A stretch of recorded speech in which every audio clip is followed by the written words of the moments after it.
देखिए, विगत पिछले 27 जनवरी को हमने जन स्वराज पार्टी में ज्वाइन किया था, जिसके लिए हम सबसे पहले जो हमारे साथ में पहले से ही राजनीति करते थे उन सभी लोगों का धन्यवाद करना चाहेंगे कि 2-3 वर्षों के बाद में प्रशांत जी से जुड़ने के बाद में अंततः हमने जन स्वराज का दामन थामा है।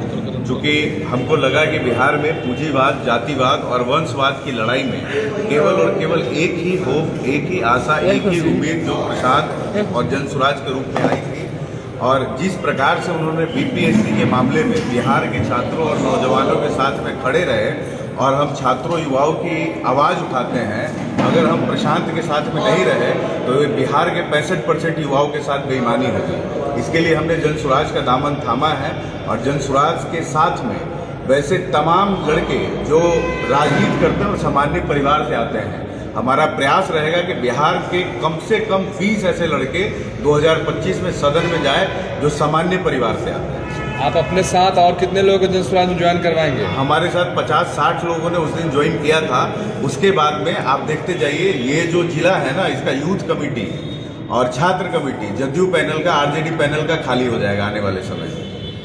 इसका क्या कुछ आपने देखा जो जन स्वराज ज्वाइन किया? हमने तो कहा ना, वंशवाद की लड़ाई, पूंजीवाद के खिलाफ की लड़ाई, जातिवाद के खिलाफ की लड़ाई, बिहार के जो मुद्दे थे, जो सेंटिमेंट से जुड़े हुए लोगों के जो मुद्दे थे, वो मुद्दे कहीं न कहीं जातिवाद की लड़ाई में, वंशवाद की लड़ाई में, पैसे की लड़ाई में गौन हो गए। उस बिहार की बदहाल स्थिति को दूर करने के लिए प्रशांत जी यहाँ आए, और जिस प्रकार से बीपीएससी मुद्दे में उन्होंने युवाओं के साथ में, छात्रों के साथ में वो खड़े रहे। मैं दिल्ली में था, मेरे भाई ने भी मुझे कहा और मुझे भी लगा कि बिहार के तमाम नौजवानों के साथ बेईमानी होगी, और जो लड़के मेरे साथ 10 वर्षों से खड़े रहे हैं बिहार को बदलने के लिए, व्यवस्था परिवर्तन की लड़ाई के लिए, ये उन लड़कों के साथ बेईमानी होती है अगर मैं प्रशांत के साथ नहीं जाता तो। बिहार में यूं आप लगातार कई वर्षों तक छात्रों की आवाज़ बने रहे हैं, कैसे इसका रास्ता निकालेंगे?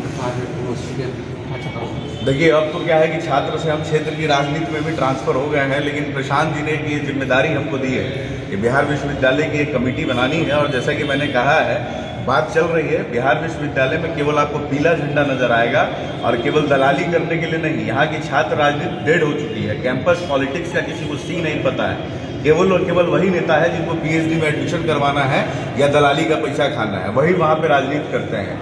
वैसे लड़कों को ढूंढ के निकाल के लेके आएंगे जो पहले छात्र हैं, वैसे लड़कों को वहाँ छात्र नेता बना के खड़ा करेंगे, और आने वाले 2 से 3 महीनों में आप बिहार विश्वविद्यालय की स्थिति में सुधार देखिएगा।